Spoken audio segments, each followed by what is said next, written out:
हाँ ऋचा, बेटा तुम ठीक तो हो ना? हाँ माँ, मैं बिल्कुल ठीक हूँ। तुम्हारी कसम, अब तो बिलीव करोगी ना। लेकिन ऋचा, ऐसे घर छोड़ के चले जाने की क्या जरूरत थी? कम से कम मेरे आने तक तो इंतजार किया होता। माँ प्लीज सुबह सुबह मशहूर हो जाओ। तुम्हें पूरी बात मालूम भी नहीं और तुम। पता है, और बाकी का अंदाजा लगा सकती हूँ। आपको बुरा लगा ना, पर पापा को तो नहीं लगा। बस ऋचा, वो तुम्हारे पापा है। इसका मतलब वो कुछ भी कह सकते हैं, कुछ भी बोल सकते हैं। ऋचा, मुझे यकीन नहीं हो रहा है कि तुम अब बड़ी हो गई हो। शायद पापा को भी नहीं हुआ था, इसीलिए किसी के भी सामने कुछ भी बोलते रहते हैं वो। लेकिन उन्होंने ऐसा क्या कहा जो तुम्हारे मान और सम्मान को ठेस पहुंची? रहने दो माँ, मुझे नहीं करनी वो बात। कॉलेज नहीं जा रही हो? पता नहीं, शायद नहीं। ठीक है, बड़ी हो गई हो ना, करो जो करना है वो। तुम्हारी मर्जी, तुम्हारा भला बुरा तुम खुद समझ सकती हो ना। माँ प्लीज अब इस तरह से सेंटी मत हो जाओ तुम।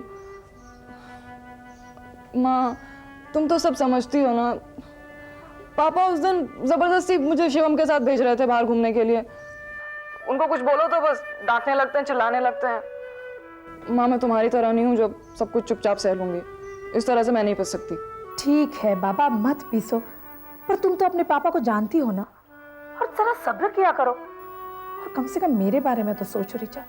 ऐसे घर से चली गई तुम, रात भर में कैसे कैसे ख्यालों में जूझती रही, पता है तुम्हें? क्या पापा के साथ मैं भी बुरी बन गई? वो बात नहीं है माँ, तुम तो पापा को कुछ कहने से रही और ना ही मिशा कुछ कहती है। किसी को तो उन्हें बताना चाहिए था ना।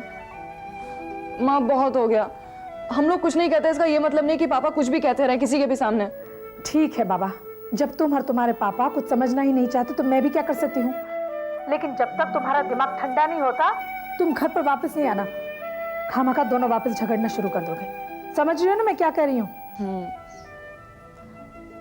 तुम मेरी फिक्र मत करो। नहीं करती हूँ बाबा, तुम्हारी फिक्र नहीं करूंगी, किसी और की तो करूँ ना। चलो रखती हूँ फोन। अच्छा ठीक है, बाय। अरे जा रहा हूं, पहले बाय तो कहने दो। Bye bye, tata, see you, office जा रहा हूं। और ऋचा मैडम, आपने ये नहीं बताया आज आप खाने के लिए क्या बनाने वाली हैं? अरे क्यों उसे तंग कर रहे हो? उसे कॉलेज भी तो जाना है। आज मैं कॉलेज नहीं जा रही हूँ। क्यों? अटेंडेंस का क्या होगा? अब आप प्लीज मत शुरू हो जाइए सुबह सुबह। माँ से यही बात हो रही थी मेरी फोन पर।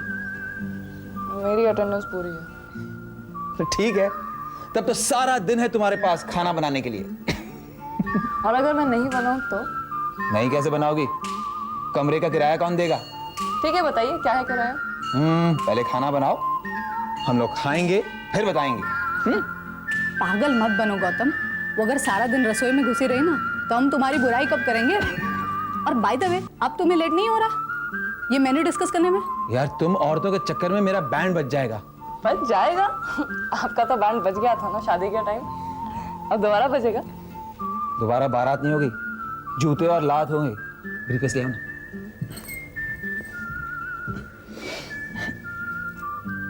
ये क्या है? खाना बनाने का एडवांस। ये बात है। ओके।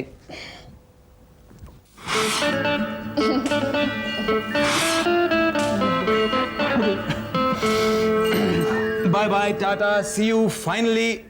ऋचा मैडम, अभी तक आपने ये नहीं बताया आप खाने के लिए क्या बनाने वाली हैं? आपने अभी तक पूछा नहीं कि आपको क्या चाहिए। यार बहुत नखरे हैं इस लड़की के। ठीक है, आज शाम को बाहर खाते हैं। तुम भी क्या याद रखोगी? गौतम, हाँ पार्टी मनाते हैं शाम को। पति पत्नी और मैं। हाँ बाबा, तुम भी साथ चलना। Okay, but don't be late, वरना खाना नहीं मिलने वाला है। और तुम भी आना, नहीं तो बिल कौन देगा? ये है ना अपनी चाय वाली। Bye bye. बिल्कुल बच्चे हैं तुम्हारे अंकल। अच्छा है बच्चे हैं, अगर हमारे पापा की तरह बड़े होते तो। ऋचा, गुस्सा थूक दो। क्या हुआ मेरे गुरु मंत्र का? रात गई बात गई। ठीक है बात कही। ये हुई ना बात।